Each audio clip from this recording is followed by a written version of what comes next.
പൗരത്വ വിഷയം വന്നപ്പോൾ ഞങ്ങൾ സുപ്രീം കോടതിയിൽ പോയി ശ്രദ്ധ നേടിയതാണ്.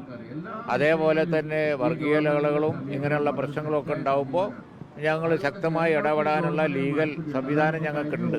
ആ സംവിധാനം ഉടനെ തന്നെ വർക്കിംഗ് ആക്കും. ഇന്നലെ ടി മുഹമ്മദ് ബഷീറും അതുപോലെ ബാക്കി പിമാരുമായിട്ട് ഞാൻ സംസാരിച്ചിട്ടുണ്ടായിരുന്നു. ഇന്ന് വൈകുന്നേരമോ മറ്റോ ഞങ്ങൾ യോഗം ചേർന്നിട്ട് ഇത് സംബന്ധിച്ചുള്ള അവസാന തീരുമാനം എടുത്ത് നിങ്ങളെ അറിയിക്കും.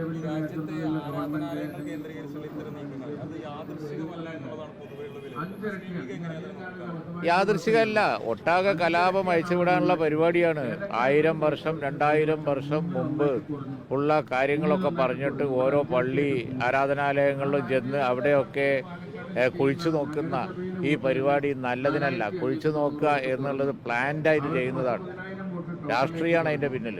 കാരണം വൈകാരികമായ സാഹചര്യം ഉണ്ടാക്കാൻ വേണ്ടി അവസാനം അവർ പരാജയപ്പെടുകയുള്ളൂ. ഇപ്പോൾ കണ്ടില്ലേ, അയോധ്യയിൽ പോലും ഈ പാർലമെൻറ്റ് തെരഞ്ഞെടുപ്പിൽ അവർ പരാജയപ്പെട്ടു. പക്ഷെ അതിനിടയ്ക്ക് ഇതേപോലുള്ള കലാപവും വെടിവെപ്പും പ്രശ്നങ്ങളൊക്കെ ഉണ്ടാവും. അതവർ കരുതിക്കൂട്ടി ഉണ്ടാക്കുന്നതാണ്. ഇപ്പോൾ ഈ ഉപതെരഞ്ഞെടുപ്പുകളുടെ സാഹചര്യത്തിലാണ് ഇതൊക്കെ ചെയ്തത്.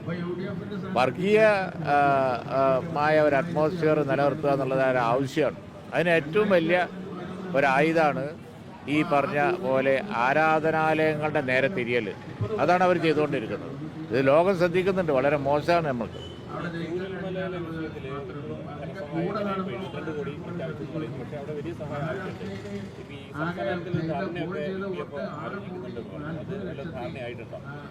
ആ ചൂരൽമല വിഷയത്തിൽ, മുണ്ടക്കൈ ചൂരൽമല ദുരന്ത വയനാടുണ്ടായ ദുരന്ത വിഷയത്തിൽ ഇനി പ്രക്ഷോഭ മാർഗങ്ങൾ ആലോചിക്കേണ്ടി വരും.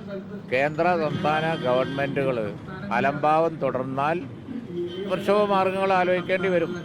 അതുതന്നെയാണ് ഇപ്പോൾ സന്നദ്ധ സംഘടനകൾക്ക് പോലും പ്രയാസമായിരിക്കുകയാണ്. സഹായം കൊടുക്കാൻ വേണ്ടി തയ്യാറായി നിൽക്കുന്ന സന്നദ്ധ സംഘടനകൾക്ക് പോലും ഈ കാലതാമസം പ്രയാസം ഉണ്ടാക്കുന്നുണ്ട്. കാരണം എവിടെയാണ് ഒരു വീട് നിർമ്മാണം എന്നൊക്കെ സർക്കാർ തീരുമാനിക്കണ്ടേ. സർക്കാർ തീരുമാനിക്കാൻ വരുന്ന ഈ ഡിലേ സന്നദ്ധമായി കാര്യങ്ങൾ സ്വന്തം നിലയിൽ ചെയ്യാൻ ഉദ്ദേശിക്കുന്ന ആളുകൾക്ക് പോലും സംഘടനകൾക്ക് പോലും പ്രയാസം ഉണ്ടാക്കുന്നുണ്ട്. അതുകൊണ്ട് ഇനി ഇതിനെതിരായി ശബ്ദിക്കേണ്ടി വരും. വളരെ ശക്തമായ നിലയിൽ തന്നെ ശബ്ദിക്കേണ്ടി വരും. പാർലമെന്റിൽ ഈ കാര്യം ഉന്നയിക്കുമെന്ന് പ്രിയങ്കാജി കഴിഞ്ഞ ദിവസം സംസാരിച്ചപ്പോൾ പറഞ്ഞിട്ടുണ്ടായിരുന്നു. അതിനെ തുടർന്ന് ഞങ്ങൾ ആലോചിക്കും എന്താ വേണ്ടതെന്നുള്ളത്. നവീൻ ബാബുവിന്റെ മരണവുമായി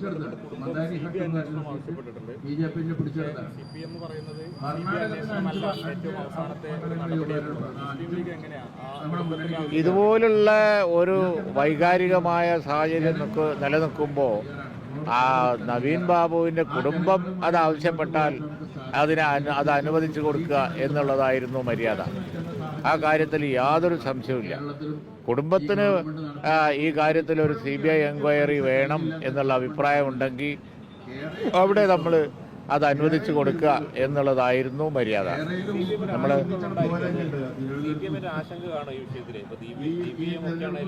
CBI എൻക്വയറിയെ എതിർക്കുന്നത് സംശയാസ്പദം തന്നെയാണ്, യാതൊരു സംശയവുമില്ല. സാങ്കേതികമായ കാരണങ്ങളാൽ CBI എൻക്വയറി വേണ്ട എന്ന് പറയേണ്ട ഒരു വിഷയമല്ല ഇത്.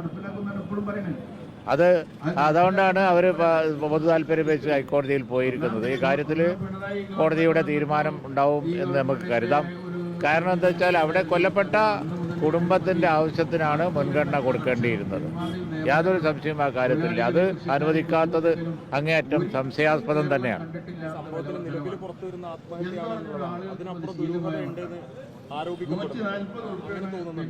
അല്ല, കുടുംബം അങ്ങനെ ഒരു ആരോപണം ഉന്നയിച്ചാൽ അവരുടെ സംശയ നിർവൃത്തി വരുത്തേണ്ടത് സമൂഹത്തിൻ്റെ ആവശ്യമാണ്. അത് സമൂഹത്തിൻ്റെ ആവശ്യമാണ്. കുടുംബം ഇപ്പോൾ പറയുന്നു ഇത് ആത്മഹത്യയല്ല, കൊലപാതകമാണ്. എങ്കിൽ പിന്നെ നമ്മൾ പൊതുസമൂഹം അതിൻ്റെ കൂടെ നിന്ന് അതിൽ സംശയ നിർവൃത്തി വരുത്തലാണ് അതിൻ്റെ ശരിയായ മാർഗം. അതുകൊണ്ടാണ് ഇത്തരം വൈകാരികമായ സെൻറ്റിമെൻ്റലായ വിഷയങ്ങൾ കോടതികളിൽ വരുമ്പോൾ ഇതിനു മുമ്പുമൊക്കെ ഗവൺമെൻറ് സ്റ്റാൻഡ് കുടുംബത്തിൻ്റെ ആവശ്യത്തിന് അനുകൂലാക്കി മാറ്റുന്നത്. അത് സാങ്കേതികത്വം പറഞ്ഞ് നിർത്തേണ്ട ഒരു സംഗതി അല്ല എന്നാണ് എൻ്റെ അഭിപ്രായം.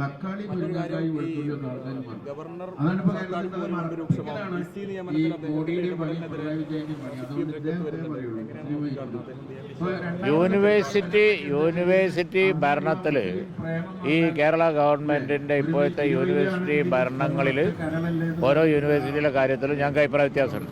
പക്ഷേ എന്ന് കരുതി സ്വന്തം നിലയിൽ ഗവർണർ കയറി ഭരിക്കുക എന്നുള്ളതിനെ ഞങ്ങൾ അനുകൂലിക്കുന്നില്ല.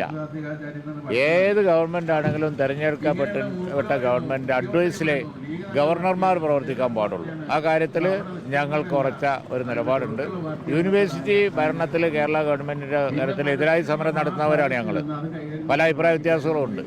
യൂണിവേഴ്സിറ്റികൾ നടക്കുന്ന കാര്യങ്ങൾ ഒട്ടും അഭികാമ്യമല്ല. പക്ഷെ ഗവർണറെ നടപടി ന്യായീകരിക്കാനും കഴിയില്ല. ഇന്ത്യയൊട്ടാകുണ്ട്, തമിഴ്നാട്ടിലുണ്ട്, അതുപോലെ തന്നെ ബാക്കി സ്ഥലങ്ങളിലൊക്കെ ഉണ്ട്. അത് അതിൻ്റെ ഭാഗമാണ്. അത് ഗവർണറുടെ ഒരു BJP രാഷ്ട്രീയം, ആ BJP രാഷ്ട്രീയത്തിൻ്റെ ഭാഗമായിട്ടാണ് ഇന്ത്യയിലെ ഇതുപോലെ പല സംസ്ഥാനങ്ങളും നടന്നുകൊണ്ടിരിക്കുന്നത്. അതുകൊണ്ട് അതിനെ ഒരിക്കലും ഇന്ത്യ മുന്നണിയോ അല്ലെങ്കിൽ UDF അനുകൂലിക്കൂല. പക്ഷേ യൂണിവേഴ്സിറ്റി ഭരണങ്ങളിൽ നടക്കുന്ന ഭരണത്തിൽ ഞങ്ങൾക്ക് അങ്ങേയറ്റം അഭിപ്രായ വ്യത്യാസമുണ്ട്. അതിനോടുള്ള എതിർപ്പ് ഞങ്ങൾ തുടരുകയും ചെയ്യും.